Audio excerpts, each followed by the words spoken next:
Ah, look who emerged from the quarantine zone. Look who outlasted the infection meant to erase every trace of your existence. Welcome back, you beautiful, scarred, unbreakable anomaly. Welcome back to the land of the living. Though let's be honest, you're not just living anymore, are you? No, you've become something else entirely. You're the one who caught the plague that decimated nearly everyone it touched. And instead of dying, you metabolized it. You absorbed the darkness, transmuted the venom, and turned poison into power. Now you move through this world with antibodies forged from pure fire. Do you feel it? The heaviness in your chest that once was fear, but now feels like armor. That's not dread anymore, that's immunity. Not just immunity to the sickness that tried to destroy you, but to everything that comes after. Because the truth, the part they don't want you to know, is that what nearly killed you wasn't a curse. It was a filter, a divine mechanism designed to separate the ordinary from the immortal. You went through something most people don't survive. Maybe betrayal so sharp it rewired your nervous system. Maybe grief so brutal it tore your soul to ribbons. Maybe isolation so deep it made you whisper to shadows just to hear a voice again. Or maybe an illness that pinned you to your bed for months, watching the ceiling and wondering if your lungs would remember how to breathe. Whatever form it took, it was fatal to many. It killed faith, trust, hope, the will to try again. But you did not die. You adapted. You took the venom and turned it into vision. You rebuilt yourself from the ashes into something science can't classify and the world can't contain. And oh, how they watched you when you were at your weakest. They came with masks of concern and voices dripping with pity, secretly wishing you'd collapse so they could feel superior in their safety. They wanted you to break in predictable ways, indigestible fragments they could label and file away. But you didn't. You shattered in dimensions they couldn't perceive, fractured along invisible fault lines that only made you more multidimensional. And when you reassembled, when you rose from that wreckage with new eyes and a vibration they couldn't name, they realized something terrifying. You weren't weaker. You were weaponized. You weren't broken. You were rebuilt. You weren't merely a survivor. You became a warning. You turned into a living caution sign for anyone foolish enough to underestimate someone who's already died once and decided to return with fire in their veins. Immunity, in this sense, isn't about biology. It's about consciousness. It means you no longer crumble in the presence of what once destroyed you. Betrayal doesn't slice you open anymore, because you've already been betrayed by those you loved most, and you're still breathing. Abandonment doesn't terrify you, because you've lived through nights so silent the walls spoke, and you learned to build warmth from your own hands. Rejection no longer wounds you, because you've been rejected by the world itself and responded by creating your own reality. You're not numb. Don't ever mistake your calm for indifference. Numbness is death disguised as defense. Immunity is intelligence. It's your spirit recognizing a threat before it even steps into your orbit. You still feel everything, but nothing owns you anymore. That's the difference between surviving and evolving. Now they look at you with confusion and unease. They whisper, "Why are they so calm? Why don't they react?" They poke at you, provoke you, test you, trying to resurrect the old version of you. But that version is gone, buried deep beneath the sovereign being you've become. Your peace frightens them. Your independence threatens them. Your silence forces them to face their own noise. But you don't perform anymore. You don't explain. You don't justify. You don't defend the space you occupy. You've already survived the unthinkable. What can they do now? What can they possibly take from someone who has already lost everything and learned to rise from the rubble? Nothing. That's why you're the most dangerous presence in any room. Because you are free. Here's the secret they never teach.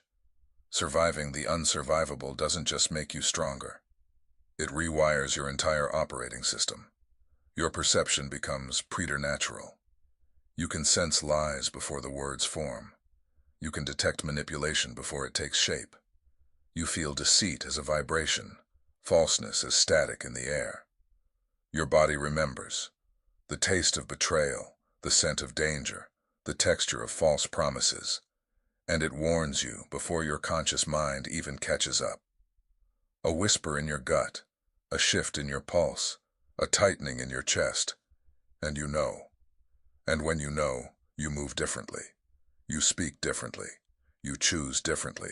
You no longer entertain people auditioning for parts they're unfit to play. You no longer invest in situations that reek of contamination.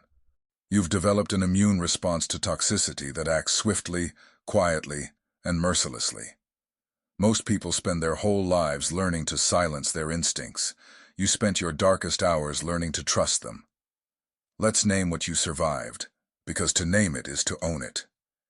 Maybe it was the sickness of loving someone incapable of love and pouring yourself into them until you disappeared. Maybe it was the poison of an environment that corrupted everything pure in you, until you forgot your reflection. Maybe it was the weight of carrying everyone else's pain until your back broke under the burden.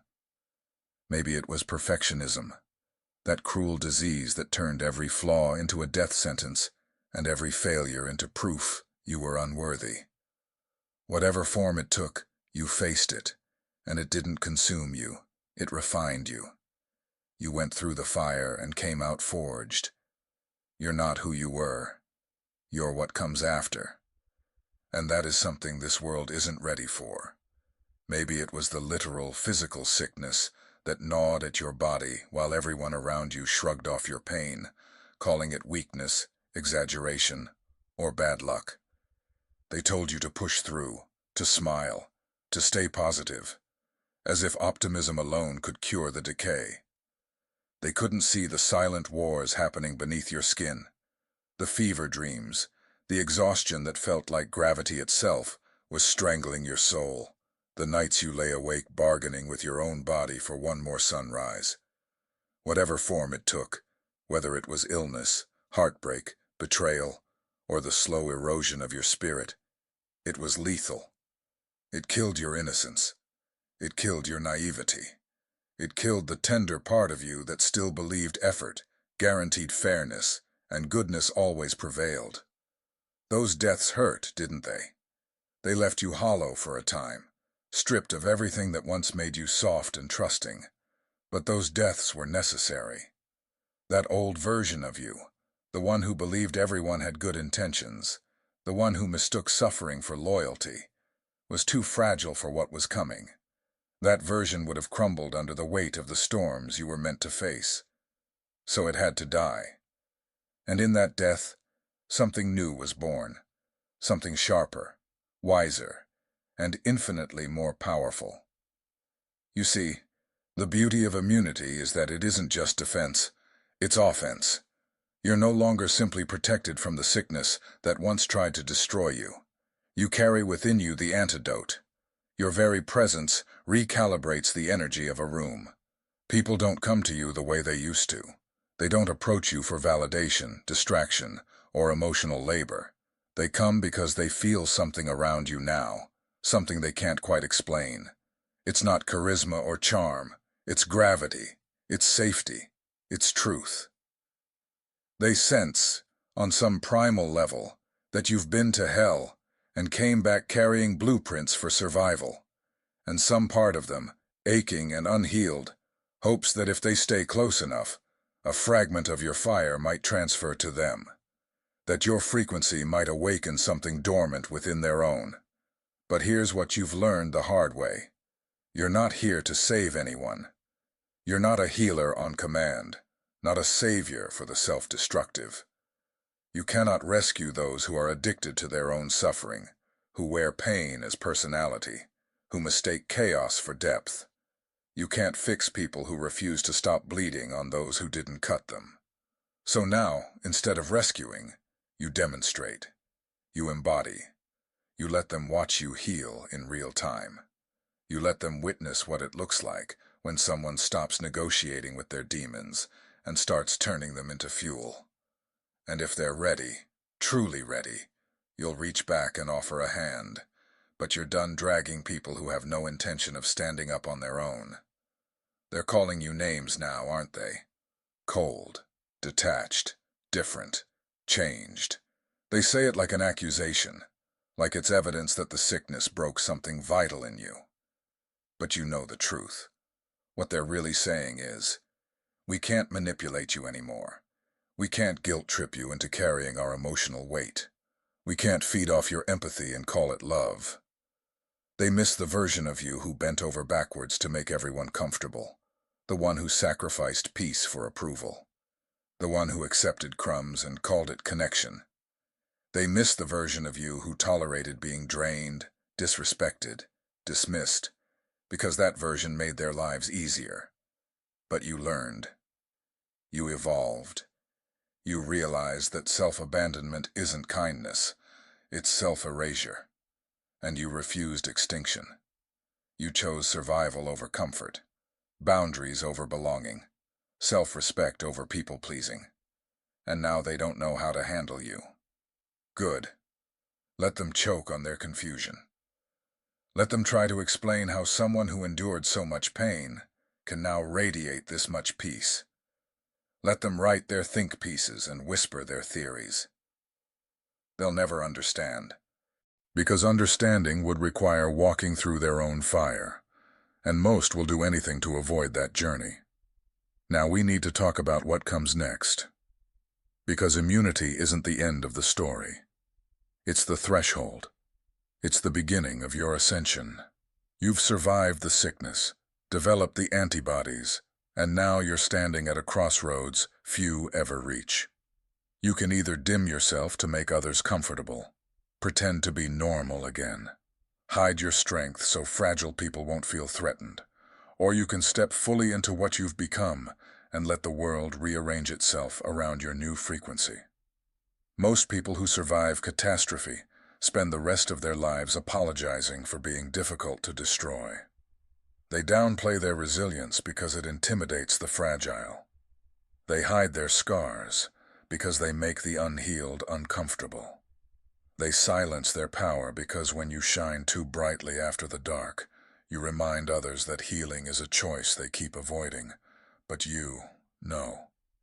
You didn't endure the unsurvivable just to return to smallness. You didn't crawl out of the fire just to set yourself on fire again for the warmth of others. You didn't build immunity to everything just to get reinfected by everyone. This is your emergence, your declaration. The moment your existence stops being an apology and becomes a manifesto. Here's what immunity looks like in practice, and pay close attention, because this is where many stumble. Immunity means you don't take things personally anymore, because you understand that people can only meet you at the level of their own consciousness. Their behavior is a mirror of their wounds, not a reflection of your worth. Immunity means you don't chase closure, you become it. You don't beg for understanding, you embody it. You don't explain your value, you live it. It's the peace that comes from knowing you no longer owe anyone access to you just because they once had it. It's the calm that comes from knowing you can love deeply without losing yourself in the process. It's the clarity that allows you to walk away without hatred, because you've learned that sometimes distance is the most compassionate response. Immunity isn't coldness, it's mastery. It's the art of protecting your energy without closing your heart. It's living as proof that survival isn't the end game, it's the evolution of your entire soul. You've been reborn through fire, baptized in pain, and anointed in self-awareness. You are not what happened to you. You are what survived it. You are the aftershock, the echo of endurance, the living reminder that nothing real can be destroyed. So stand tall, don't shrink. Don't apologize for your power. The ones who are meant to walk with you will recognize your frequency. The rest were never meant to survive your light anyway. It means you no longer chase closure from people still lying to themselves, Because you've learned that closure isn't something they can give you. It's something you carve out of your own courage. You've accepted that the people who hurt you are often too fragmented, too afraid, or too dishonest to ever give you the truth you deserved. So you stopped waiting for their apology, stopped waiting for them to wake up and see the damage they caused. You realized that waiting for them to make peace with what they did is just another form of bondage.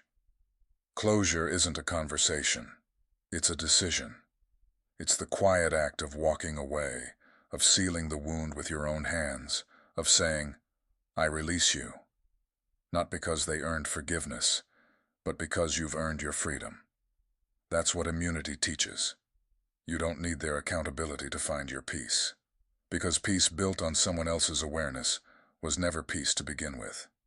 It means you don't need to be understood anymore, because you've grown so aligned with your truth that outside validation now sounds like static. You've stopped trying to translate your soul into a language small minds can comprehend. You've accepted that not everyone is meant to understand you, and that misunderstanding is often the price of authenticity. The moment you stopped performing for comprehension, you started breathing for real. You don't explain your energy anymore. You don't dilute your essence for the comfort of others. You've reached a point where silence says more than explanation ever could, and your peace speaks louder than justification. It means you no longer fear being alone, because you've already survived the loneliest version of loneliness, the kind that doesn't come from the absence of people, but from the absence of connection. You've lived through the kind of isolation where even your thoughts sounded foreign, where the walls knew your secrets, and the darkness became your only witness. And yet, somewhere in that abyss, you discovered your own company. You realized that solitude isn't emptiness, it's restoration.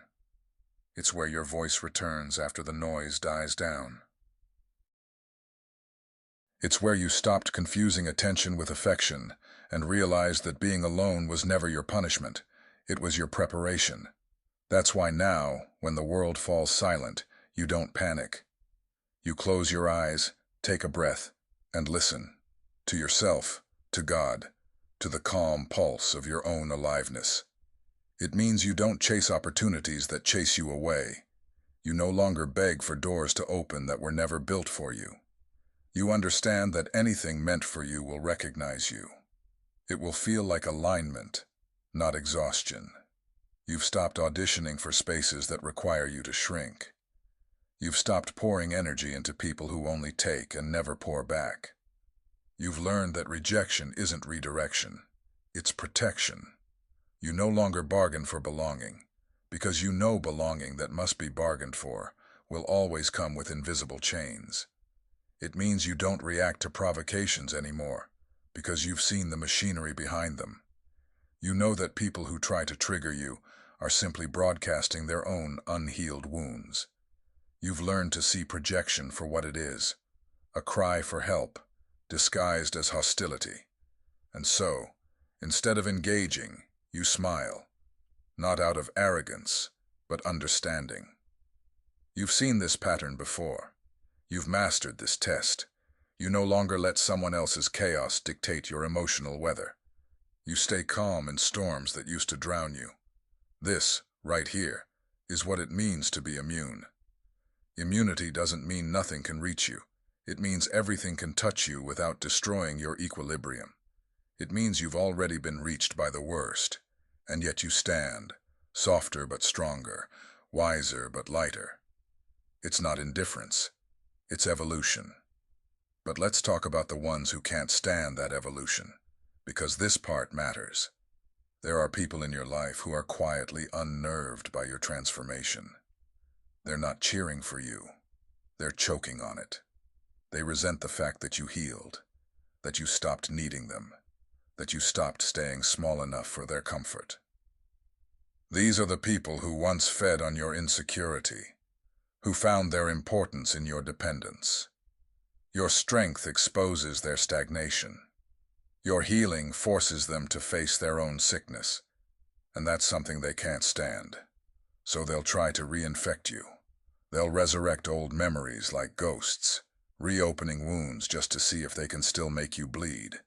They'll minimize your growth with backhanded compliments. You've changed, they'll say, as if change were a flaw. They'll remind you of who you used to be, hoping to drag you back into a version of yourself that was easier for them to control. But those people were never your people. They were placeholders, familiar but not faithful. You mistook familiarity for family. You confused shared history with shared destiny, but now you see clearly. You know who feeds your peace and who feeds on it. And the beauty is, you don't need to make dramatic exits or declare wars. You simply rise. You become unavailable to their chaos. You stop resonating with their frequency. You don't match their energy. You transcend it. And eventually, they realize they can't reach you anymore. Not because you blocked them, but because you've evolved beyond their vibration. That's what immunity gives you. Not arrogance, not coldness, but sovereignty. The unshakable knowing that you are guided, grounded, and protected by something greater than fear. And yes, they'll still test you. They'll try to poke the old wounds, summon the ghosts, provoke the reactions they use to control. They'll question your healing, your motives, your worth. But this time, you won't flinch.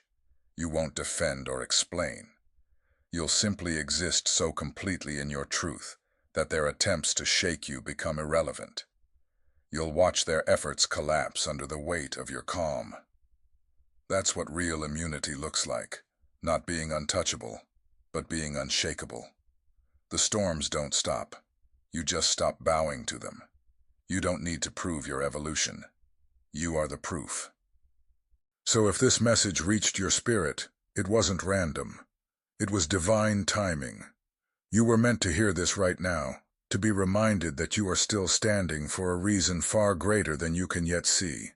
Your light is not fading, it's expanding. Your season of silence is over, and your era of revelation has begun. The same ones who doubted you will soon have to witness what divine favor truly looks like. If this spoke to your soul, don't just scroll past it. Like this message. Share it with someone who needs strength tonight. Subscribe to stay connected to this movement of divine awakening. And if you feel led, donate or join the community that's helping keep these words of truth and light, reaching every chosen soul still fighting in the dark. Your support isn't just seen, it's sacred. Stay aligned. Stay unshakable. Your rise has already begun.